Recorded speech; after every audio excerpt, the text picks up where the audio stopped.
নমস্কার বন্ধুরা, শুভ নববর্ষের প্রীতি শুভেচ্ছা ও অভিনন্দন আপনাদের সবাইকে।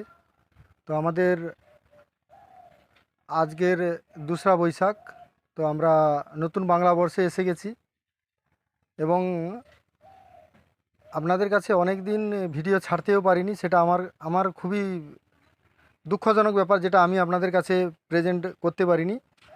তো আজকে 2রা বৈশাখ, সেই সুবাদে একটু টাইমও পেয়েছি এবং আপনাদের দেখানোরও সুযোগ পাচ্ছি। তো আজকের আমি আপনাদের কাছে একটি ছোট্ট ভিডিও উপস্থাপন করব। এর মাঝখানে আমাদের ফার্মে অনেক মানে উন্নতি অবনতি অনেক কিছুই হয়েছে। তো সত্যি আমি মানে ব্যস্ততার থাকায় বা এইগুলো নিয়ে একটু চাপে থাকার জন্য আপনাদের ভিডিও দিতে পারিনি, এগুলো দেখাতেও পারিনি। তো সেইগুলো নিয়ে আজকের একটু ডিসকাস করব আপনাদের সামনে। তো প্রথম আমি দেখাই আমার বেডের কিছু কন্ডিশান। আমার বেডের মাঝখানে এই ফার্মে অনেকটা খারাপের উপর দিয়ে গেছে, খারাপ পরিস্থিতি এবং খারাপ পর্যায়েও অনেক গেছে, প্রোডাকশান নেই বললেই চলে। তো কী কারণে হয়েছে বা কেন হয়েছে বা হয়েছিল কেন, সেগুলোও অনেক আপনাদের সঙ্গে বিবৃতি নিয়ে আলোচনা করার ছিল, কিন্তু সে সময়টা আমি সময় করে উঠতে পারিনি এবং দেখানোর সুযোগ করেও উঠতে পারিনি আপনাদেরকে। তো যাই হোক, মোটামুটি সব কিছুর পেছনে উত্থান পতন দুটোই থাকে। তো আমরা সেই দুটোকে আমরা মাথায় নিয়ে এবং প্রাকৃতিক দুর্যোগ এবং প্রাকৃতিক সৌন্দর্য সব কিছু আমাদের মাথায় নিয়ে চলতে হবে। তো এটাই হচ্ছে আমাদের জীবন। তো যাই হোক, অনেক দিন পরে তো একটু আমি খুশি যে আমার আগের তুলনায় কিছুদিন আগে, বেশ কিছুদিন নয়, কিছুদিন আগে, 7-8 দিন আগে আমার যা প্রোডাকশান ছিল খুবই খারাপ, মানে যেটা আপনাদের কাছে বলা যাবে না। কারণ আমার প্রোডাকশান খারাপ হয়েছে আমি বললে আপনাদের কাছে খারাপ হব বা হতে পারি, সেটা নিয়ে আমার কোনো যায় আসে না, কিন্তু হয়েছে, এটা বাস্তব, খারাপ হয়েছে। কী জন্য খারাপ হয়েছে, কেন খারাপ হয়েছে, সেটা অবশ্যই আপনাদের জানাবো এবং খারাপের অনেকগুলো কারণও ছিল। তো প্রথমত আমি এখানে বলেছিলাম যে আমাদের নতুন জায়গা এবং বিভিন্ন জায়গা থেকে, বিভিন্ন মৌজা থেকে, কোনো এক জায়গা নির্দিষ্ট জায়গা থেকে খড় আসেনি, বিভিন্ন জায়গা থেকে খড় আসছে। কেউ রাসায়নিক প্রচুর পরিমাণ ইউজ করেছে, কেউ ইউজ করেনি, কম ইউজ করেছে। আবার এমনও হয়েছে রাসায়নিকের থেকেও খতরনাক খারাপ জিনিস যেটা হচ্ছে, সেটা হচ্ছে খালের জল, যেটা হচ্ছে লবণাক্ত থাকে জলটাতে, সেই জলটা। তো পরবর্তীতে আমি যখন খড়টা উঠাই তখনও কিছুটা বুঝতে পারছিলাম যে এই খড়টা মনে হয় জলে ডুবে গেছিলো, এটা মনে হয় পড়ে গেছিলো খড়টা, জলে ডুবে পড়া খড়, মানে তখন আমার অনুমান করা হয়েছিল, শুধু অনুমানের উপরে আমি ভিত্তিতে নিয়েছিলাম, কিন্তু সত্যি তাই ছিল। না হলে যেখানে আমার ফার্মের প্রথম প্রোডাকশান ছিল 700 থেকে 800 গ্রাম গড় এভারেজ একদম স্টার্টিংয়ে, যেখানে স্টার্টিংয়ে আমি আশা করছিলাম যে কম হবে এবং আমি স্টার্টিংটা হয়তো ফেলোয়ার হব এবং সেখান থেকে আমি দাঁড়াতে পারবো না, এরকম একটা চিন্তা ভাবনা করেই কাজ করা শুরু হয়েছিল। কিন্তু স্টার্টিংটাতে আমার এত সুন্দর হয়েছিল যে কোনো কথা বলার ছিল না। কিন্তু মাঝখানের যে আমার 1500 বেড, পুরো একদম 1500 থেকে ধরুন 1 2 3 আরও 15 3 1800, প্রায় 2000 বেড প্রোডাকশান নেই বললেই চলে, মানে খুবই খারাপ প্রোডাকশান, খুবই খারাপ প্রোডাকশান।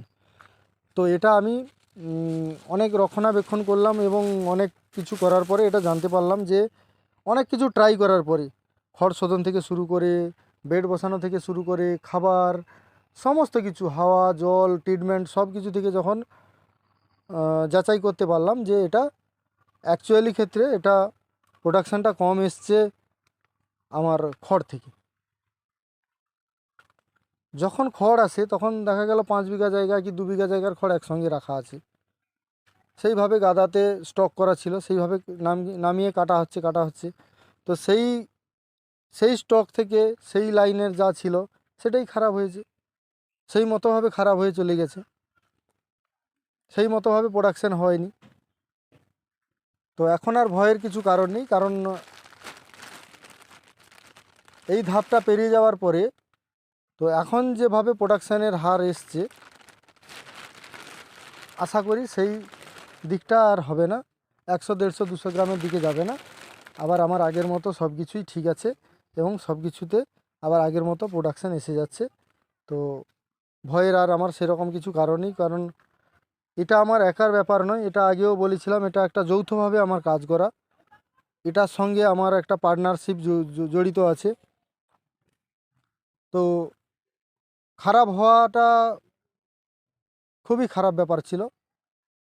তখন আমি যদি কিছু না করতে পারতাম বা এটা ধরতে না পারি, তখনই ভাবার ছিল যে আমাদের এটা লসে গেলে তখন আমাদেরকে অনেকটা কষ্ট পেতে হতো বা কষ্ট পেতে হচ্ছে। তো এইগুলো এই এই সিরিজটাও এই সিরিজটাও এই কি খড়ের মধ্যে ওই খড়ের মধ্যে এসছে।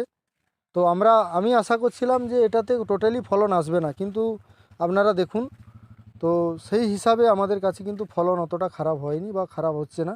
ফলনটা মোটামুটি যেটা এসছে, আমাদের সেই ভয়ের কোনো কারণ বা সংশয় আর দাঁড়াচ্ছে না, মোটামুটি এসে গেছে, সেইটুকু আমি আশা পেয়েছি।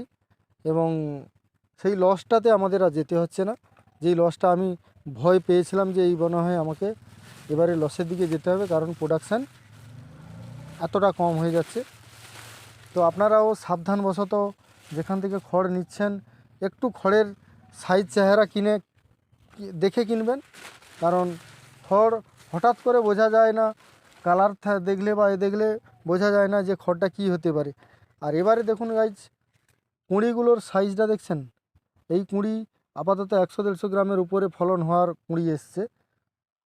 এটা শুধুমাত্র পরিচর্যাটা একটু ঠিকঠাকভাবে দিতে হবে। আর আমার একটা প্রবলেম হয়ে গেছে কি, এক ফার্ম থেকে আরেক ফার্মের যে মাঝখানে যে ডিস্টেন্সটা, যেটাতে এই সামান্য একটু লাইট আসছে, এই যে মাঝখানে এই দুটো সংযোগস্থল, যেটা চাল বলি আমরা, খড়ের ছাউনির চাল, এটাতে যদি 3 থেকে 4 হাত গ্যাপ থাকতো তাহলে লাইটটা অ্যাভেলেবেল হতো। আমার এটা একটা বড় প্রবলেম। আপনারা যদি এরকম পাশাপাশি ফার্ম করে থাকেন, তবে এইটা একদম সাবধানপূর্বক, একটু বেশি ডিস্টেন্স থাকলে অসুবিধা নেই। এই ডিস্টেন্স না থাকার জন্য, লাইট অভাবের জন্য আমার কিন্তু ফলনের হারটাও অনেকটা কমেছে। এটা আমি এটা আমার প্র্যাকটিক্যাল, মানে আমি প্র্যাকটিক্যালি ভাষায় বলছি, যেটা হচ্ছে আমার, যেটা হয়েছে। তো সেই ক্ষেত্রে আপনারা যদি এইভাবে কাছাকাছি যদি দুটো গায়ে গায়ে বা কাছাকাছি এইভাবে ফার্ম করে থাকেন, তো মাঝের ডিস্টেন্সটা একটু ছেড়ে রাখতে হবে, যাতে লাইট খেলে। তার সঙ্গে হাওয়াটা খেলা তো আরও অবশ্যইভাবে দরকার, হাওয়াটা যাতে বেশি পরিমাণ ভেতরে আসে বা হাওয়াটা চলাচল করে। তো যাই হোক, আমাকে কিছু বন্ধু কমেন্টেও, হোয়াটসঅ্যাপে আমাদের গ্রুপেও কমেন্ট করেছিল, আমার নিজের হোয়াটসঅ্যাপেও কমেন্ট করেছে যে দাদা আপনার আর ভিডিও পাচ্ছি না।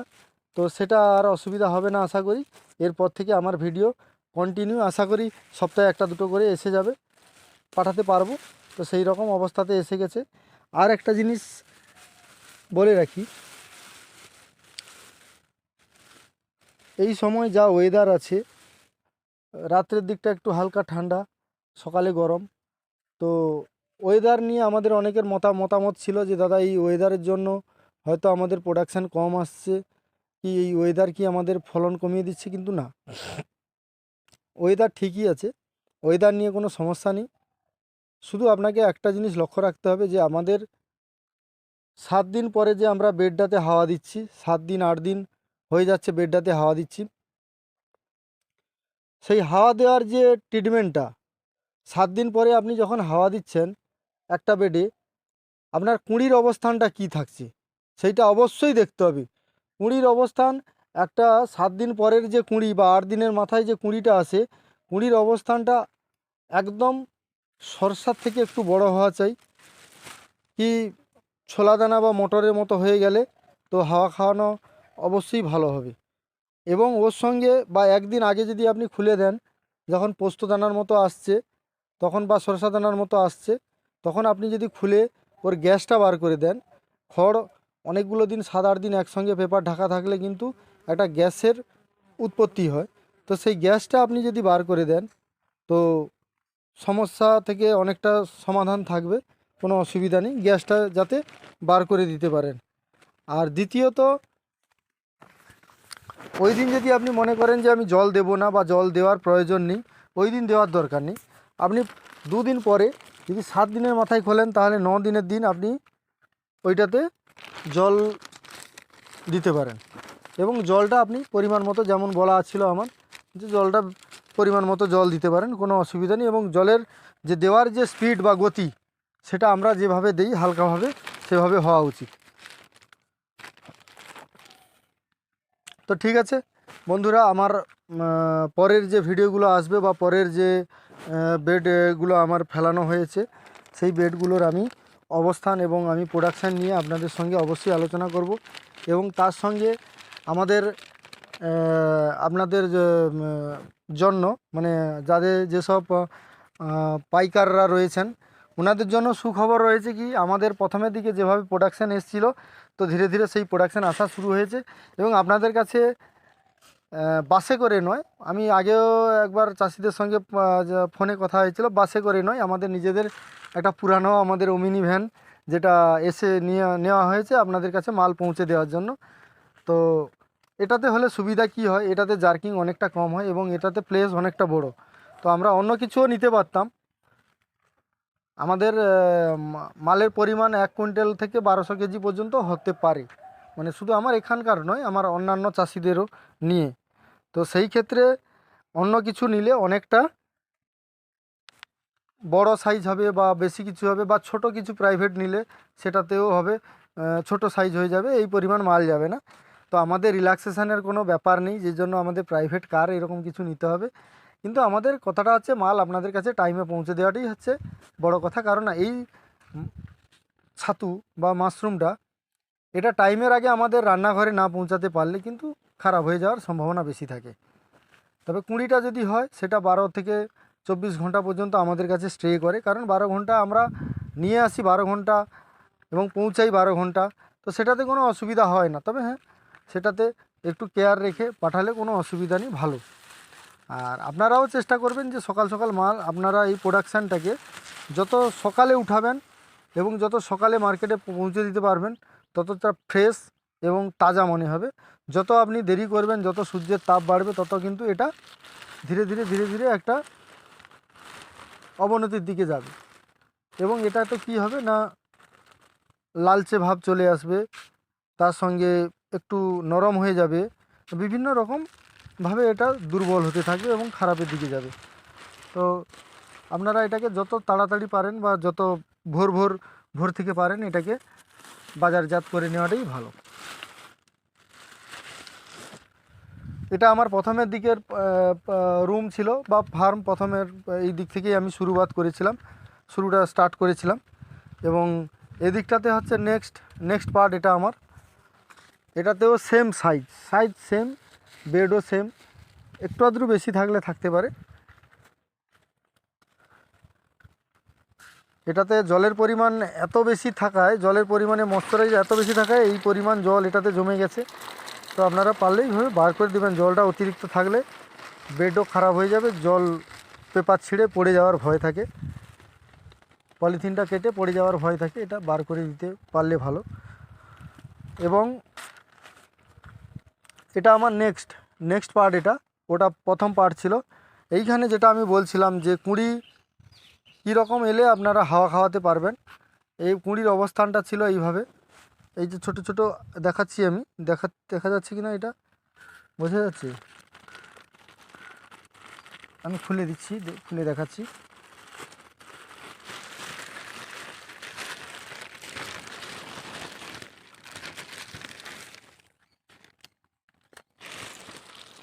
এই যে দেখুন কুঁড়ির সাইজটা ভেতরেও এসছে, কুঁড়ির সাইজটা এরকম এলে একটু হাওয়া খাইয়ে দেওয়াটাই বেটার। এই সাইজের উপরে একদিন হাওয়া খাওয়ালেন, একদিন পরে যদি মনে হয় যে একদিন গ্যাপ দিয়ে এটাতে আপনি জল দেবেন তো খুবই ভালো, কোনো অসুবিধাও নেই এবং সুবিধা হবে একদিন পরে জল দিলে মাইসিলেমটাও একটু, এই যে বাইরের যে আউটসাইড মাইসিলেম এগুলো একটু বসে যাবে হাওয়া লাগার পরে। এইরকম সাইজের কুঁড়িটা এসে গেলে এরপরে আপনি জল দেন, কোনো সমস্যা নেই। বরঞ্চ এটা আরও উপকার বাড়বে এটাতে, কারণ যেটা যেটা বড় হওয়ার হবে এবং এর থেকে যে গ্যাসটা এর মধ্যে যেটা গ্যাসটা জমাট বাঁধে সেটাও বেরিয়ে যাবে। তো আরেকটা জিনিস আমরা নিয়েছিলাম, পয়সা খরচা করে তো নিয়েছি, সেটা কিছু করার নেই, এবং এটাতে কাজ চলছে এখনও পর্যন্ত। না বলবো না যে নিয়ে ঠকে গেছি বা হচ্ছে না বললে ভুল। এইটা আমাদের পরের সেকশানের প্রোডাকশান দেখুন। আমি হয়তো আপনাদেরকে একটু বড় মুখ করে বলে ফেলেছি যে নেক্সট বার থেকে আর সমস্যা নেই। তো সম্ভবত আমার বড় মুখ করে বলাটা নিহাতু অযথা কিছু নয় বা অযথা কিছু বলিনি।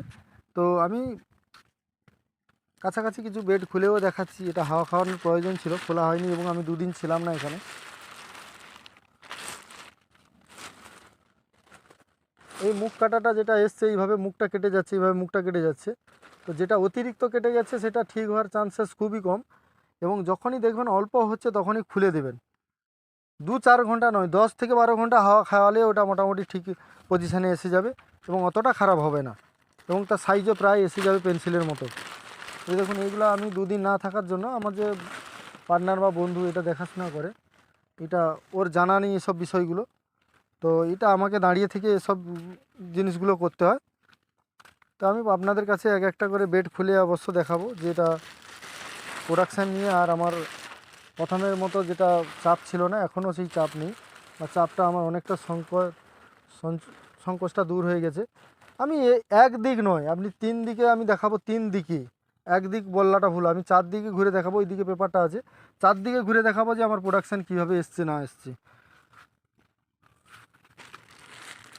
এসে যাবে, একটু ট্রিটমেন্টের খালি দরকার ছিল, আর একটু যাচাই করা, খড়টাকে যাচাই করা যে ঠিকঠাক জাতের খড় বা ঠিক জায়গা থেকে এসছে কিনা। এটা আমার হাওয়া খাওয়ানোর আরও একটু আগে প্রয়োজন ছিল। জল দেওয়া হয়ে গেছে, জল দেওয়ার পরেও এটা একটু একবার হাওয়া খাওয়ালে ভালো হতো। এই যে কুঁড়ির যে সাইজগুলো এসছে খুবই সুন্দর, এটা মানে আমার মনের মতো এসছে, যে পেন্সিলের মতো হয়ে দাঁড়াবে কুঁড়িটা। তো সেটাই হচ্ছে আসল বড় সাইজের প্রোডাকশান বেরোবে, সেই কুঁড়ি দেখলেই পরিচয় পাওয়া যায়। আর আমরা এইটা আমরা নিয়েছিলাম। তো এইটা আমরা নিয়েছিলাম খড় কাটার জন্য। তো খড় কাটার কাজ হচ্ছে না এমনটা নয়, হচ্ছে, কিন্তু এটাতে স্পিডও প্রচুর, এবং লেবারও 2 জন না হলে এটা হবে না। একজনের দ্বারা, মানে একজন খড় ধরাতে থাকবে আর একজন কেটে বার করতে থাকবে। তো খুব তাড়াতাড়ি হচ্ছে এটাতে। ম্যানুয়ালি যেটা আমরা চাপ বটিতে কাটতাম, সেটার থেকে এটা যারা কম বেডের জন্য, 100, 150, 200, 250 বেডের জন্য ঠিক আছে চাপ বটিতে। যখন 500, 700, 1000 ওভার হয়ে যাবে, তখন আমি মনে করি এটা না হোক, এটা নিতে হবে, এরকম কিছু কথা নেই। এটা দাম কম ছিল বলে এটা আমরা ইউজ করেছিলাম। এটা 8,000 টাকা নিয়েছিল আমাদের কাছে। তো সেই জন্য 8,000 থেকে, এবং মোটরের কোনো কিছু নিতে গেলে 25 থেকে 30,000 টাকা খরচা ছিল বলে আমরা এটা নিয়েছি। তো বর্তমানে এটাতে কাজ চলছে, এমন কিছু অসুবিধাও হচ্ছে না, কাজ চলছে। তো এটার পরে কিন্তু আমরা পাট করে বেড ফেলানো আছে, এটার পরে ওই দিকে নেক্সট করা হয়ে আছে। তো ওইগুলোও আমি হাওয়া খাওয়ানোর জন্য বা খুলবো পরে, আজকের বিকালে খোলা হবে এবং ওইগুলোতে জল দেওয়া হবে। তো আমি দেখালাম আমার প্রথমের অবস্থান খারাপ হয়ে গেছিলো, এবং পরের যেগুলা ঠিক হচ্ছে এবং এগুলা ঠিকের দিকে যাচ্ছে। এখনও পর্যন্ত খারাপ কিছু আমি লক্ষণ দেখতে পাচ্ছি না। তো মোটামুটি অসুবিধা নেই। আমার প্রথমের দিকটাতে যে প্রোডাকশান এসেছিলো এবং মাঝখানে একটু আমার প্রোডাকশান কমেও গেছিলো এবং খারাপের দিকে গেছিলো, সেটা ধীরে ধীরে ঠিক হয়ে আবার প্রথম পর্যায়ের দিকে এসে যাচ্ছে। তো যাই হোক বন্ধুরা, আপনাদের সঙ্গে আমি অনেকক্ষণ বক করলাম। আপনারা পারলে আমার যে ডেট এগুলো দেওয়ার জন্য, যে বন্ধুরা আসার জন্য এখানে অপেক্ষা করছিলেন, তারা তো অনেকে অলরেডি চলেও এসছেন। আমি ডেটও দিতে পারিনি, আমি সমস্যায় থাকার জন্য। আপনারা পারলে একে একে চলে আসুন। যেমন আগের বছর যেভাবে আমার ফার্মে ট্রেনিং করিয়েছিলাম, দেখিয়েছিলাম, এবছরও আমি সেম চেষ্টা করছি আপনাদের। তবে একসঙ্গে আমি ডেট দিয়ে থাকতে পারছি না। আমি এটার সঙ্গে আরেকটা কাজের সঙ্গে যুক্ত আছি, যেটা অনেকে জানে না। তো সেই দুটো কাজ আর এটা বাড়ি থেকে কিছুটা দূরে, তো টাইম বার করাটা অবশ্যই খুব টাফ। তো আপনারা পারলে যখন খুশি ফোন করে চলে আসুন। এখানে থাকা খাওয়ার জায়গা সমূহ কিছু রেডি হয়ে গেছে, আপনাদের কোনো অসুবিধা হবে না আশা করি। তো আপনারা এলে আমি ট্রেনিংও করিয়ে দেবো, এবং আপনারা যেমন আসবেন, যেমন খুশি থাকা খাওয়া কোনো কিছু নিয়ে এখানে ব্যবস্থা নেই বললে হবে না। কিন্তু যদি কেউ রান্নাবান্না করতে জানেন তো খুব ভালো হয়, কারণ আমি রান্না করতে জানি না, কেউ রান্না করে দিলে খাই। তো আজ এই পর্যন্ত। আমি এর পরের ভিডিওগুলো খুব আপনাদের এই সাইডের ভিডিওগুলো যেগুলো রয়েছে সেগুলো আপনাদের সামনে আনবো। এবং আমি আমি অনেক বড় মুখ করে বলেছিলাম আমার অনেক চাষি আছে, অনেক চাষিকে আমি স্পন সাপ্লাই করি, অনেক চাষির মাল নিই। তো আমি রিসেন্ট আপনাদেরকে দেখাবো আমার মতো ফার্ম করে কতজন চাষি এখানে আছে, মাল দিচ্ছে, সেগুলো আমি দেখাবো। তো আমি খুবই শীঘ্রই সেই সব ভিডিও নিয়ে আপনাদের কাছে আসতে চলেছি। এবং যেসব চাষি বন্ধুরা এখনও পর্যন্ত সাবস্ক্রাইব করেননি, লাইক শেয়ার করেননি, আপনারা অবশ্যই আমাকে কমেন্ট করবেন, সাবস্ক্রাইব করে রাখুন। নেক্সট ভিডিওগুলো আপনাদের সামনে খুব তাড়াতাড়ি আসতে চলেছে। ভালো থাকবেন, সুস্থ থাকবেন। নমস্কার।